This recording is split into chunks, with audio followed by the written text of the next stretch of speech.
Plants vs. Zombies Garden Warfare 2 is one of the best games I have ever played. It's more or less an improved version of Garden Warfare 1 with just more great content in general.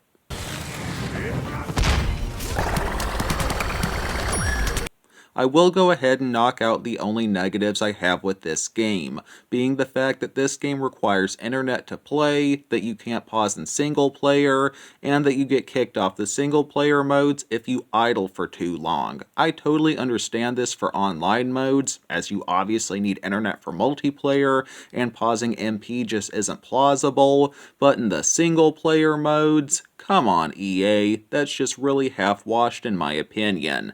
But yeah, those are my only negatives with this game. That out of the way, let's start digging into the awesomeness of Garden Warfare 2.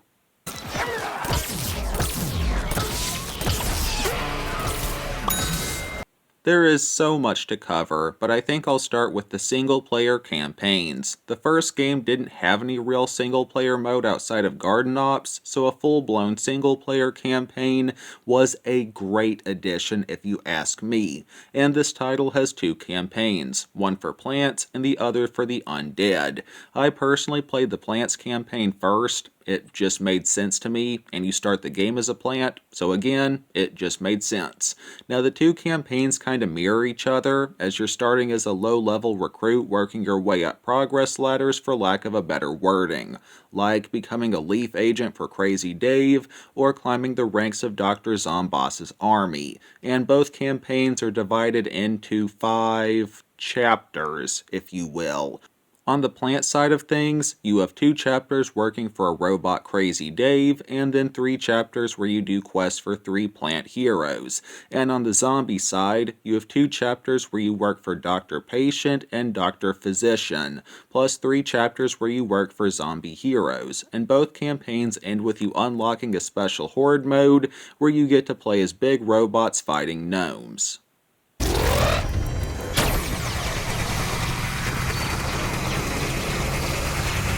Now, there isn't any real solid story here, outside of plants fighting zombies, but this game is so fun, it doesn't really need any deep story. And I wish I could tell you how long the campaigns took, but the Xbox time tracker glitched out or something, and has my playtime listed as 0, so rip. Changing topics, I would like to discuss character selection. The game lets you play as any character you want at any time, outside of the intro where you have to be a sunflower, and you have 7 characters to choose from on both sides, and all have variants with special abilities, which I'll dive into shortly. Now the first game only had 4 playable characters on each side, with the plants roster being the Cactus, Sunflower, Chomper, and the Pea Shooter, with the second game adding Citron the Orange, Rose, and Colonel Corn, who was shown in a live-action commercial for the game.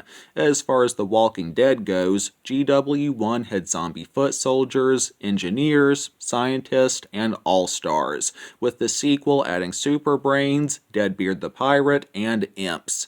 Like I said, they all have variants which can be unlocked through sticker drops, more on that later, and they could be things like a soldier variant with a sniper rifle instead of the normal AR, or a pea shooter with electric shots, and you could also earn character upgrades by leveling up, which could be things like increasing your health regen speed or improving your weapon zoom. Now my favorite characters on GW2 were Colonel Corn and maybe the Electric Pea Shooter for plants, and I really liked the All-Star for zombies, which is kind of interesting, as the Foot Soldier was my primary on the first game when playing as zombies, and I almost always chose the Sunflower on GW1 for her healing abilities, but she sadly kinda got nerfed for the second game. I mean, as far as I can tell, she's an exact clone of the GW1 version, but in GW2, all characters can regenerate their health up to 100% without the need for healing characters, versus in the first title where you could only heal up to 50%.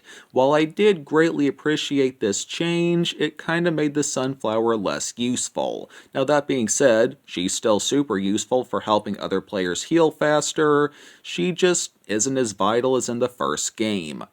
Anyways, getting into sticker drops, which I mentioned earlier, you can use in-game currency to buy sticker packs, which vary in price and can have things like cosmetics, potted plants for garden ops, character upgrade pieces, or entire character upgrades, and you earn money by completing campaign missions, MP matches, and sometimes Zeds drop coins. Now in the first game, you earn money for offing any type of enemy, but in GW2, only certain opponents drop dough, and you instead earn XP for every kill, or Vanquish as this game calls them, and XP is used towards leveling up your characters, and you can prestige after 10 levels. Shifting over to other things, this game offers optional side quest challenges, which reward you with stars and XP multipliers, and said challenges could be things like get 50 Vanquishes with the pea shooter, or vanquish 15 imps, and stars could be used to clear debris and to unlock chests scattered around a small open world.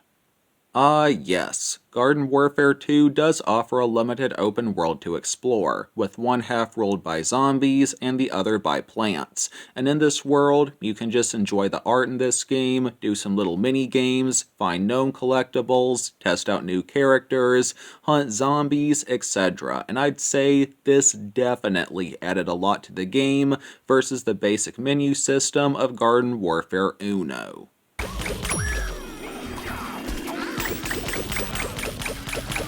Shifting to another topic, I'd like to discuss what the Garden Warfare series is probably best known for, and that is multiplayer. This game has several MP modes to offer, like Team Vanquish, Turf Takeover, which was formerly Gardens and Graveyards. I don't know why they renamed it, but it's a mode where one team defends an objective while the other attacks. There was also a welcome map mode for beginners, mixed mode, Vanquish confirmed, and more, but I mostly spent my time online in either Team Vanquish or Turf Takeover.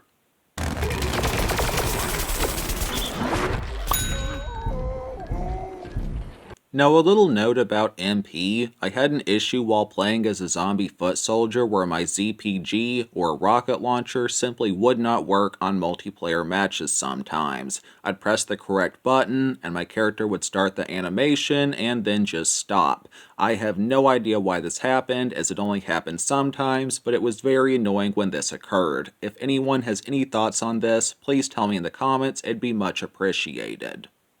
Moving over to talk about what's pretty much the last mode in this game, we have Garden Ops, a wave-based horde mode in which you have to defend a garden from 10 waves of zombie or plant onslaught, depending on what side you're playing as. This mode is really fun, and GW2 added optional bots to play with you, which I really appreciated, and I wish that this was a feature on the first game, so I embraced this change with open arms. Plus, you can even swap over to bots mid-game, if that makes sense. Like, if one bot is a cactus and you're a pea shooter, you can use the D-pad to swap over to the cactus. If you've played this game, you know what I'm talking about. Anyways, I think the last thing I really have to say about gameplay is that this title offers local split screen play, and my wife and I had some fun with it even though she wasn't very good. Graphically, this title nailed the cartoonish look, and it looks amazing on Xbox Series X. The soundtrack is great, like always in PvZ games, and the sound effects were good as well, and the voice actors did great jobs with their gibberish talk of characters like Dr. Zomboss and Crazy Dave, although Dave felt a little watered down in GW2, and I think that he was funnier in GW1 and the OG Plants vs. Zombies, but that's just my opinion. Performance-wise, this title mostly ran smoothly except for some small hiccups here and there and the rocket launcher glitch I mentioned earlier. In conclusion, with all things said, this third-person shooter rightfully earns a 9.8 out of 10 by my grade scale, with the only things holding it back from a 10 being the stupid online requirements, not being able to pause on solo, and getting kicked off of solo modes. But if GW2 was fully playable offline, and I don't know, maybe if I could pause the single-player campaign and not have to worry about getting kicked when I go to drop a log, this game would undoubtedly earn the Big 10 from me.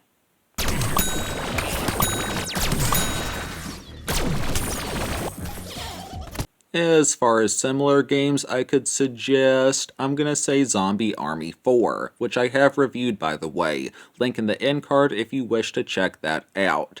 And I reckon that wraps up my review itself for today. As far as our Bible verses of the day, I read 1 Peter chapter 1, verses 14 through 15 NIV. As obedient children, do not conform to the evil desires you had when you lived in ignorance. But just as he who called you is holy, so be holy in all you do. Alrighty, that's it from me. Thanks for watching and for tolerating my bad narrations. For anyone new here, I mostly review and discuss video games, so feel free to subscribe if that sounds like your thing.